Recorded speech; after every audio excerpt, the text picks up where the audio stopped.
We're here because free speech is under attack. We're here because people are being convinced that socialism works. We're here because people are being judged guilty until proven innocent.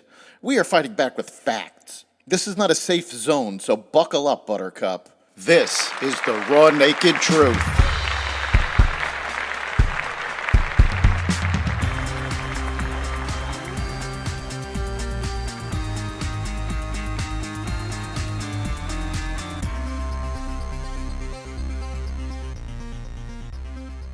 Recession fears shake the stock market. The Middle East prepares for more violence. Scientists develop an enzyme to transform sugar into fiber, and more. Welcome to the Raw Naked Truth. I'm your host, Eric Lopkin, and here's the news you need to know. U.S. hiring slowed substantially in July as employers added a disappointing 114,000 jobs amid historically high interest rates, persistent inflation, and growing household financial stress. The unemployment rate rose from 4.1% to 4.3%, the highest since October 2021, the Labor Department said on Friday. The rise, along with the pullback in payroll gains and slowing wage growth, is stoking recession fears and bolstering the Federal Reserve's case for cutting interest rates, possibly sharply, in September.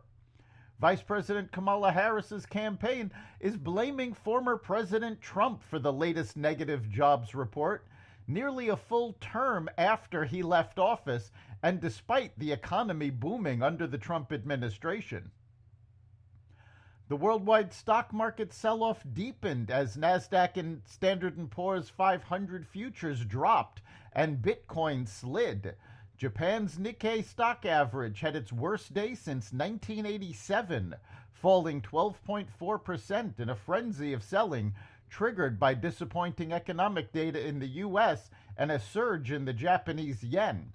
It was the worst single-day percentage drop for the Nikkei since October 20th, 1987. That was the Tuesday after Black Monday in the U.S., when the Dow Jones Industrial Average fell 22.6%.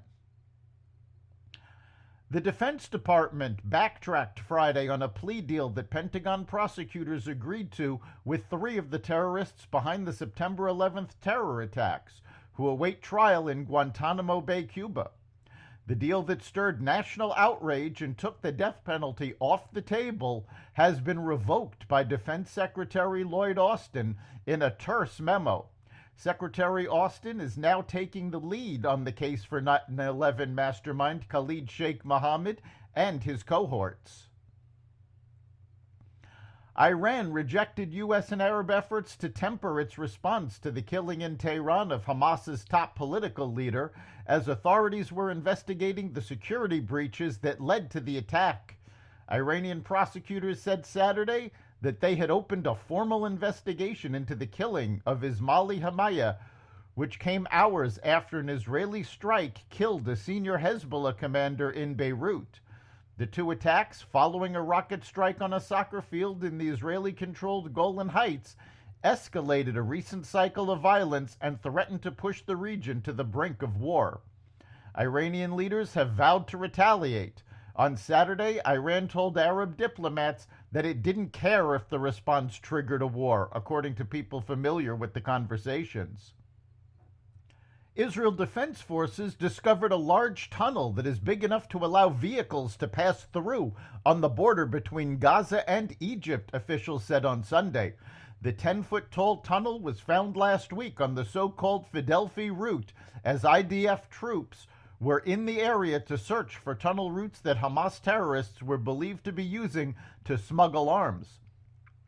The IDF said their troops have eliminated dozens of such tunnels in the area and will continue to uncover and destroy others that they may find. Tensions in the Middle East have soared following nearly 10 months of war. The U.S., United Kingdom, Australia, France, and other nations urged their citizens to leave Lebanon over concerns that a wider regional war would break out in the Middle East following the two assassinations in Tehran and Beirut last week. Airlines including Emirates, Air France, KLM Group, and Lufthansa Group have suspended, rescheduled, or canceled flights to and from Beirut, home of Lebanon's only commercial airport. Israel has confirmed it was behind the strike that killed the Hezbollah commander in Beirut, but it did not comment on the killing of Hamas's political chief in Tehran. Iran has vowed severe retaliation. A group of biological engineers who previously worked with Kraft Heinz have developed an edible enzyme product that can reduce the amount of sugar your body absorbs from food by transforming it into gut-healthy fiber once you've chewed and swallowed. A director at Harvard's Weiss Institute, which developed the biotech, says the enzyme could cut the sugar intake from a meal by more than 30%. The team aims to make their product commercially available to food manufacturers in the next 2 years, but they'll have to bring costs down to make it widely available. Currently, the enzyme is 100 times more expensive than raw sugar. That's the Raw Naked Truth. You can catch every episode of The Raw Naked Truth at xvadio.com, the Apple Podcasts app, Google Podcasts, Spotify, iHeartRadio, Audible, Amazon Music, and other platforms that respect freedom of speech. We'll see you next time.